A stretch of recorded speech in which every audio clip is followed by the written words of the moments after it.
এদিকে রাজধানীতে শুরু হলো 3 দিনব্যাপী digital device and innovation expo 2026। Bangladesh চীন মৈত্রী সম্মেলন কেন্দ্রে এই প্রদর্শনীর উদ্বোধনী অনুষ্ঠানে বক্তব্য রাখছেন প্রধান উপদেষ্টা ডক্টর মোহাম্মদ ইউনূস। আমরা সরাসরি যুক্ত হচ্ছি সেখানে। চিন্তা ভিন্ন। আমি দ্রুত পরিবর্তনের কথা বলছি। একটা পরিবর্তন আপনারা আমরা সবাই ওটা অনুভব করি যখন নিজ নিজ পরিবারের দিকে তাকাই, নিজের দিকে তাকাই।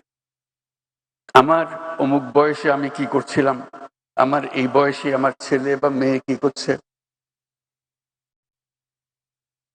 এটার একটা তুলনা করলে সঙ্গে সঙ্গে বাচ্চারা যখন এখন হাঁটতে শিখে সে ফোন খুঁজে,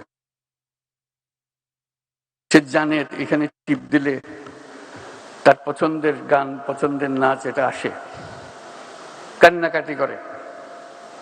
সে একটু একটু হাঁটতে শিখেছে, হাঁটার সময় সে দেয়ালে গিয়ে দাঁড়ায়, দেয়াল টেপে সে মনে করি ওটা একটা স্ক্রিন, ওটাতে টিপ দিলে একটা কিছু হবে।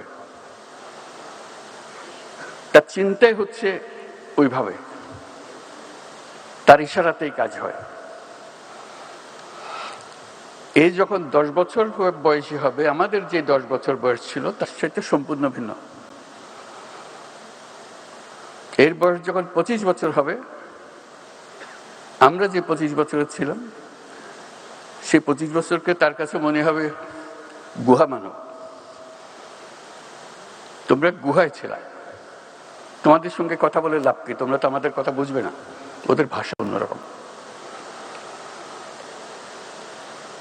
কাজে ওই গতিটা আমাদের চিন্তায়, ভাবনায় আমরা কোন রকম অ্যাডজাস্ট করতে পারছি না। আমরা অনেক কথা বলছি, সুন্দর সুন্দর কথা, সব ভালো কথা, কোনোটাই কিছু।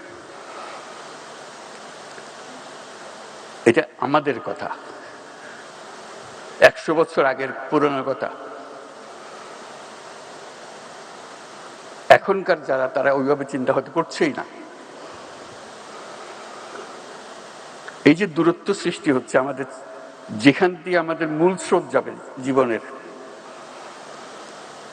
মূল স্রোতে আমরা এই বয়সী মানুষ নেতৃত্ব দিতে পারছি না, নেতৃত্বে অক্ষম আমরা। আমাদের কোনো দোষের কারণে না, আমাদের মাথা ওইভাবে কাজ করে না যেভাবে তাদের মাথা কাজ করে। 10 বছরের বাচ্চা ভীষণ রকম খেপে যায় যে বাবাকে মাকে বোঝাতে পারছে না সে, কারণ ওই তো দূরত্ব। এই দূরত্বটাকে কিভাবে সামাল দেওয়া যায়? আমরা আজকে যা আলোচনা করছি সবকিছু হলো পুরনো আমলের কথাবার্তা। আমি ঢালাও ভাবে বললাম, কথাটা চেপে ধরার জন্য, এটা আসলে তাই। সেজন্য আমরা ইরিলেভেন্ট হয়ে যাচ্ছি।